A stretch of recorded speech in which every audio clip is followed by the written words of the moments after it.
Hello, hello, bonjour et bienvenue à tous dans un nouvel épisode de l'After Hoopcast. Cette semaine, nous avons gardé notre invité avec nous parce qu'il a énormément de choses intéressantes à nous dire. Jérémy Medjana, rebonjour. Bonjour. Et on rappelle donc que vous êtes le cofondateur de l'agence Comsport et que vous représentez la plupart des joueurs français en NBA, dont Rudy Gobert, je commence par lui parce que je l'avais oublié dans l'émission, Nicolas Batum, Evan Fournier, Kevin Séraphin, Yann Maimi et beaucoup d'autres.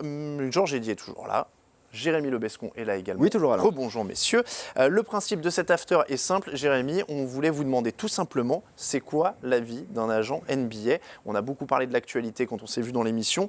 Et là, la question, c'était vraiment de savoir quel est votre quotidien. Et d'ailleurs, est-ce qu'il y a un quotidien type pour un agent NBA aujourd'hui? Le quotidien... Est-ce qu'il y a une journée pour avoir type un ordre d'idée, oui. Bon, en fait, ma journée, une fois que j'ai déposé mes enfants à l'école, quand je suis là...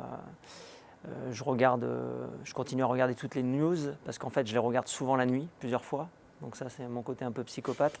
Je peux me réveiller 3-4 fois la nuit et puis si il y a un match important entre nos joueurs ou d'un de nos joueurs, je vais évidemment de temps en temps le regarder, pas tous les jours parce que sinon je dors plus. Et je suis tout le temps connecté, c'est-à-dire que je veux toujours avoir l'information.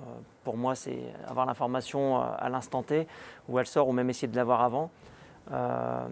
Et puis après, on a beaucoup d'urgences aussi souvent à gérer. Donc et je pense que le métier d'agent, c'est là où c'est important, c'est de la réactivité. C'est quand il y a un souci, c'est de le gérer au plus vite. Pour moi, c'est l'une des premières fonctions de l'agent. Voir beaucoup de matchs, évidemment, il faut voir jouer, évoluer ses clients. En sachant que nous, on est sur le masculin, sur le féminin. C'est essentiellement moi qui couvre aussi qui couvre le féminin. Sur la NBA et l'Europe, en plus de ça. Bien sûr.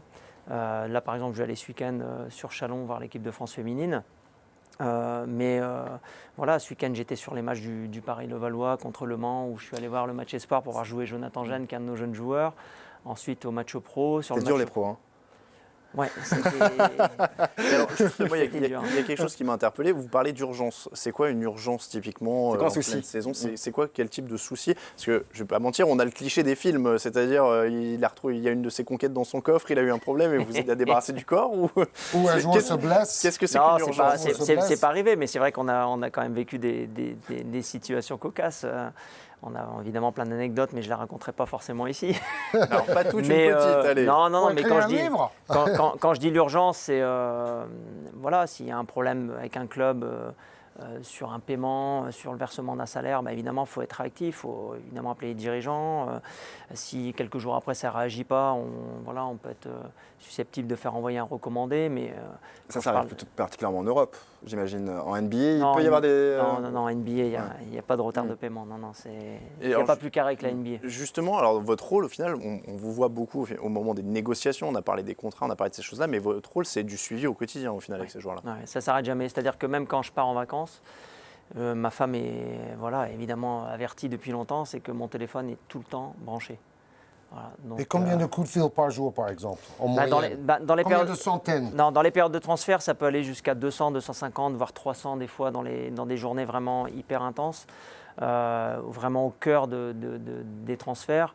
Mais là, je parle plus sur l'Europe parce que sur la NBA, on n'a pas non plus tant de joueurs que ça.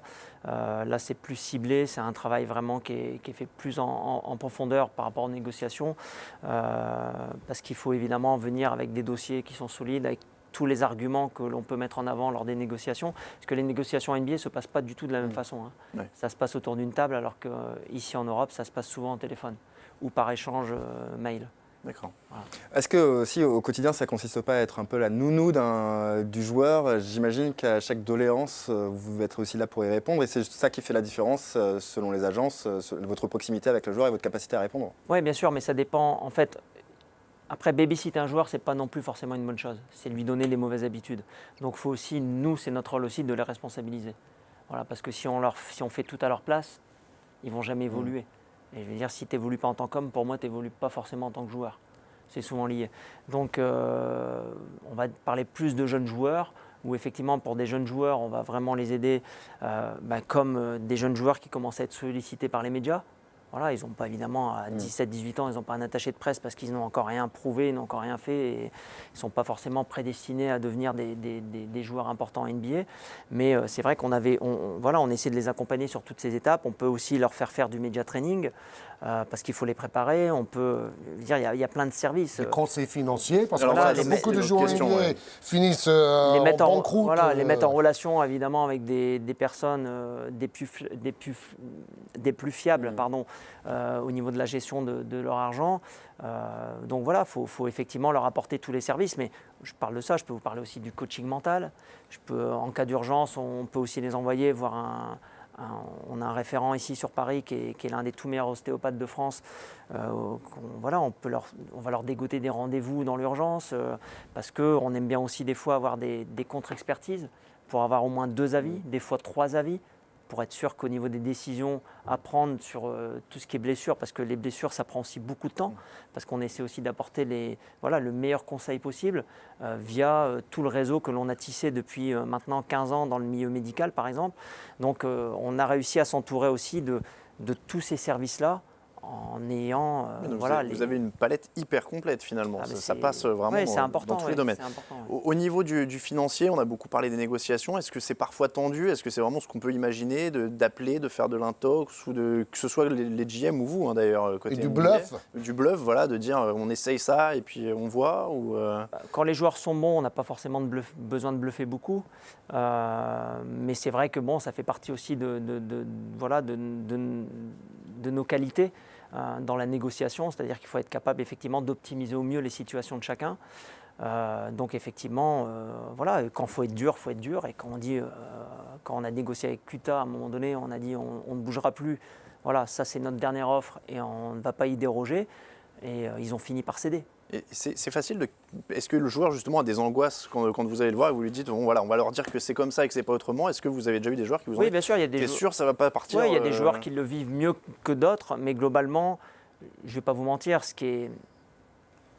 la NBA, en fait, comme on a eu des joueurs qui ont fait tous une bonne saison, ça s'est globalement très bien passé. C'est vrai que le cas de Rudy est un cas à part. Il a fallu lui réexpliquer que les choses n'allaient pas se passer rapidement, surtout qu'au départ, ils n'étaient pas enclins à ce qu'il aille au JO, par exemple. Ils auraient été éventuellement prêts à discuter plus tôt. Mais à un moment donné, le joueur aussi, il a des convictions, il a envie de participer à l'équipe de France. Donc, il a pris le risque d'aller en équipe de France au risque de ne pas signer peut-être de contrat derrière. Donc il faut le savoir aussi, ça. Là, vous l'avez dit, vous avez un rôle de conseil, notamment auprès de Rudy Gobert, pour lui prôner la patience. Il faut aussi lutter, j'imagine, contre, comme vous l'avez dit, les convictions d'un joueur, contre l'environnement d'un joueur aussi, parfois. Vous avez représenté beaucoup de joueurs. Il y a eu des joueurs pour lesquels ça s'est arrêté. On ne va pas citer beaucoup de noms. Mais d'ailleurs, ça a une influence ensuite sur le reste de leur carrière, souvent. À quel point c'est difficile de devoir conseiller un joueur quand il y a un environnement derrière, familial, amical, qui est là? Plus l'environnement est instable, plus c'est compliqué, il ne faut pas se le cacher. Plus l'environnement est stable et plus c'est facile. Et moins il y a d'intermédiaires, et en général, plus il y a de taux de réussite, quoi.